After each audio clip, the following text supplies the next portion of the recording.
Andy Kotelnicki to Penn State. And this was the right hire.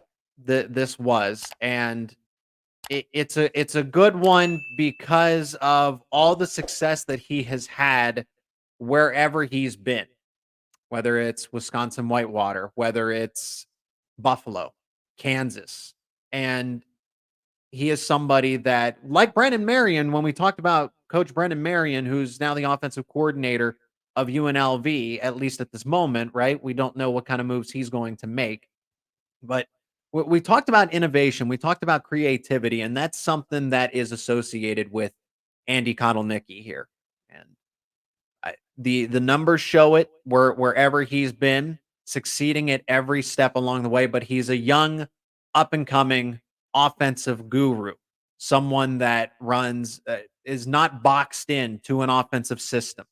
Because everybody's concern was going to be, well, how does Drew Aller fit into the offense? Are they going to get a pro style coordinator? Are they going to embrace Bo Prabula? Maybe go back to a Joe Moorhead? And from my point of view, it did make sense to go get Joe Moorhead and bring him back to Penn State. But who knows what Joe Moorhead said? The conversation's not about what should have been, what could have been with Joe Moorhead, right?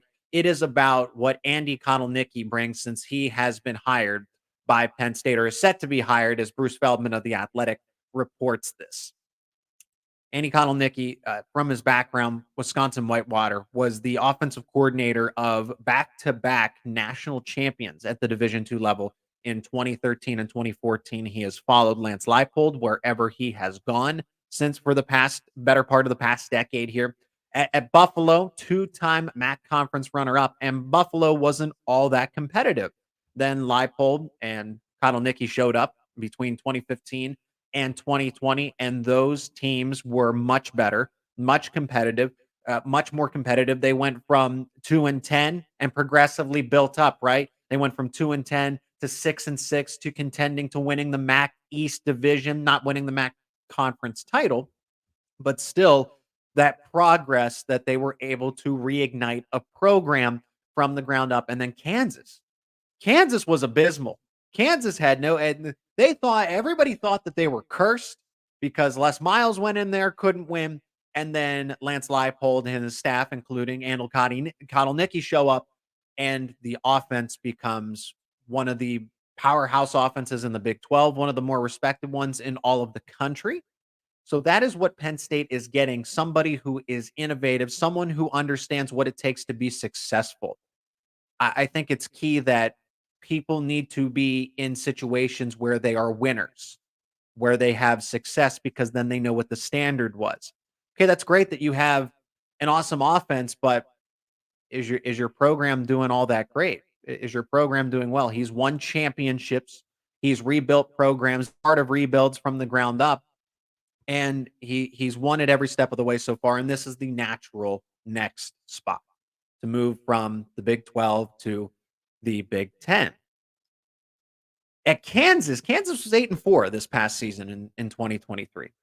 Kansas averaging over 35 points per game and 438 yards per game in 2022, and over 33 points per game this season, and 434 yards per game. What I really like about Kotelnicki is the kind of play caller that he is. Exceptional play caller, because you have to get creative in what he's building. So not only is he creative with his offensive system, he gets creative with the offenses in the middle of the game, and that was something that it seemed like Mike Yurcich was lacking.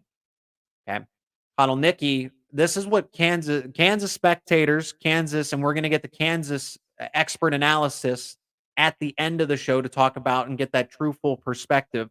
But Kotelnicki was really good at calling games when they were behind in a deficit. Kotelnicki didn't shy away, didn't change, or made the necessary adaptations that had to go along with it in the game plan. But Kotelnicki did not basically fold at any sort of pressure.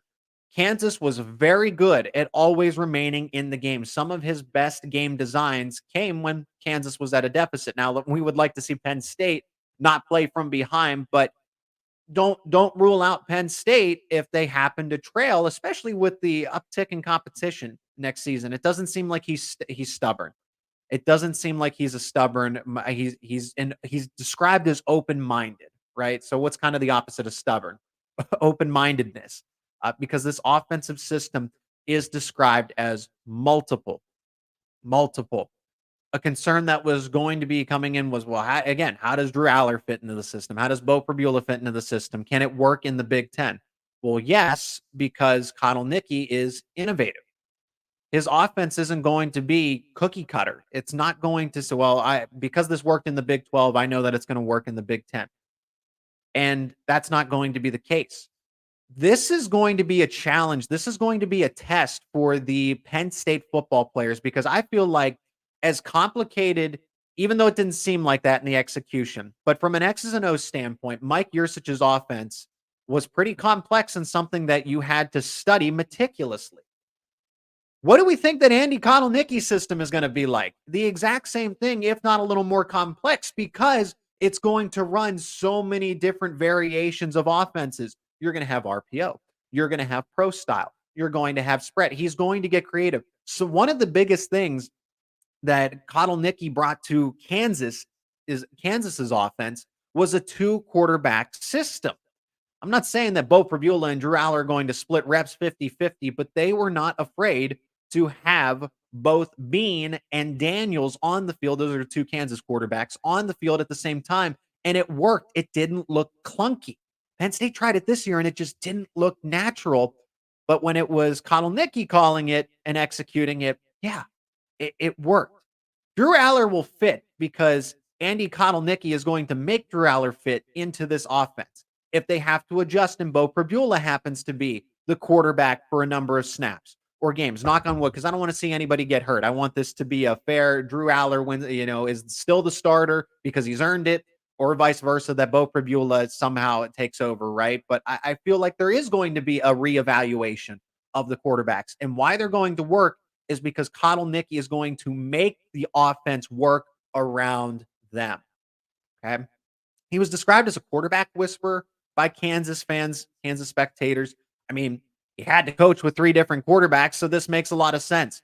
Jalen Daniels was hurt for periods of time, and it's unfortunate. You don't want to see your quarterbacks go down, but then Jason Bean steps up and they don't miss a beat. He was able to succeed with 3rd-string walk-on quarterbacks because Jason Bean dealt with injuries, his fair share also in the past the season before, not in 2023 so much. But no matter who his quarterback was, Kansas's offense was still able to motor along. I know what everyone's going to say, and I'll save it for the 3rd segment here, that, well, it's the Big 12 defenses. Anybody can. There's Texas is there, right? Oklahoma was a top 15 team this year. Kansas outscored Oklahoma this season and beat them, right? So imagine if Andy Kotelnicki and the Kansas offense are able to work with a 3rd-string walk-on quarterback, what Drew Aller is going to be capable of, what Bo Prabula could be capable of in select quarterback packages, right? One statistic that stood out to me from Kansas in this past season is that they were number 2 in explosive pass plays. 20 plus yards is considered an explosive play. They were 2nd in the country. So now kind of factor that in again. The types of players that Kansas had, they good college football Power 5 players, but now you have the resources, the system of Penn State and the talent. Penn State's more talented than Kansas. So Kotelnicki, if he's able to do this at Buffalo, if he's able to do this at Kansas, what's he going to be able to do at Penn State? Right? I would also argue that he's a running back whisperer because yeah, the quarterbacks were able to do well no matter who was the starting QB for Kansas, but the running backs at Buffalo and Kansas, and I'm going to show a little bias here, and this is actually a little fun fact about myself, and some people might remember the name Jarrett Patterson. Jarrett Patterson was the starting running back with the Bulls from 2018 to 2020. People might remember his famous 8-touchdown game. Well, Jarrett Patterson and I went to the same high school, conveniently enough. I was a senior and he was a freshman. I actually got to see him win a couple of high school championship, a private high school, and they won in the private school league. But still, Jarrett Patterson went on to be a pretty good a good Group 5, I should say, a good Group 5 running back. But here are the statistics from someone out of a small high school in Maryland was able to put together at the Division 1 level. In his first true freshman season, 5.5 yards per carry, 1,000 yards, 1,013 yards rushing, and 14 touchdowns as a freshman, mind you. And then in 2019 as a sophomore, 1,799 yards, 5.8 yards per carry, 19 touchdowns. And then he got involved in the passing game a little more, 209 yards receiving and a receiving touchdown. And then in a shortened schedule in 2020, 6 games, 1,072 yards, 7.6 yards per carry, 19 touchdowns in 6 games. Those were Jarrett Patterson's stats. And funny enough, I will share this. Jarrett Patterson. So when I was a senior, we had the senior freshman youth mentorship set up at our high school, and he was in my small group. I was his youth mentor, if you can believe that. So yes, that's a good. Maybe he'll. I hope he backs me up on that. If he ever, hey, was Zach actually your youth mentor in high school? And he'll say, yeah, I remember him. I hope he says that. But I actually know Jarrett Patterson on a personal level, and but that's what Kotelnicki was able to do with Patterson. Patterson set himself up nicely for to get picked up by the Washington Commanders and then signed by the Chargers. Now, Devin Neal at Kansas. Does the system move over? Yes, it does, because here's how it translated. Once again, a freshman running back, 707 yards, 4.5 yards per carry, 8 touchdowns. Then as a sophomore, Devin Neal does it again. Gets even better, 1,090 yards, 6.1 yards per carry, 9 touchdowns. And then this year as a junior, 1,209 yards as we speak, 6.6 yards per carry, 15 rushing touchdowns. I would say that everybody's going to benefit here. Nicholas, now you go from Jarrett Patterson, Devin Neal to Nicholas Singleton and Katron Allen. You go from a Jalen Daniels, who unfortunately isn't healthy, and a Jason Bean to Drew Aller and Bo Pribula. The evidence is there in itself that Kansas was pretty upset about this. Somewhat angry, right? You don't want to see, but Kansas really wanted to protect what they had in Kotelnicki as the offensive coordinator. And that should be pretty telling. When a fan base, when the people scouting and watching and covering Kansas say, this one's going to sting a little bit, him moving on to Penn State. The proof's right there. That's all you need to know about. Is this a safe hiring? Is this a secure hiring by Penn State? Because it is. I see your comments. We're going to talk to you in just a moment here. But those are my initial thoughts on Andy Kotelnicki as Penn State's next offensive coordinator. If they were going to go outside of Happy Valley, this was the move. I would say Joe Moorhead, if you wanted the familiarity, if you wanted to take a different step, if you wanted to go in a different direction, because the definition of insanity is doing the same thing over and over and over again and expecting different results. Andy Kotelnicki's your guy. And Penn State, I think they aced this hire, and Kansas tried to retain him as best as they could in Penn State, because now you have Pat Kraft in the fold and everybody's aligned, as James Franklin said. That's how this move was able to happen. Probably got a pay raise because he was getting paid $1.1 million. It was reported at Kansas.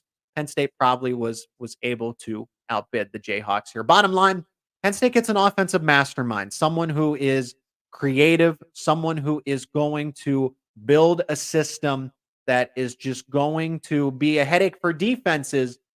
And if the players adjust well, I'm going to discuss the timing of this hire as well, because that is important. Penn State made that a huge priority going into this one. But the bottom line is Penn State gets a win with this offensive coordinator hire.